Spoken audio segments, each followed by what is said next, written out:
Globalization is a multi-layered fabric. It's not just trade, it's investment, it's movement of ideas, movement of people, business relationships, cultural relationships.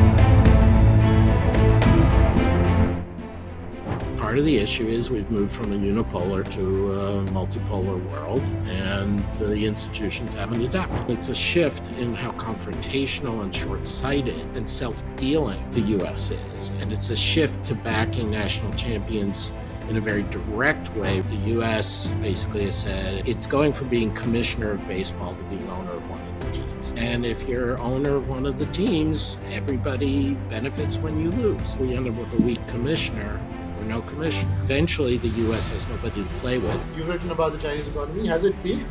I think the growth rate's definitely peaked. Has the economy as a whole peaked, either in the sense of being a tech leader or its relative size versus the rest of the world? No. China creates the AIIB, the new BRICS Bank, but none of these will be institutions worth the name. The non-China, non-US rest of the world, and the EU would have to play a leading role, is occasionally whacking the US upside the head and saying, no, we're going to go ahead with a constructive globalization, even if you're not. The economic costs of a geopolitical adventurism become too high, you'll probably see the balance shift back. India, because of its size, because of its demographic profile, because of its military and foreign policy role, has a potential to play beyond what even Indonesia and Brazil has. And of course, India is more central than anybody else, is incredibly important in geopolitical terms. Is my emphasis on technology as the key driver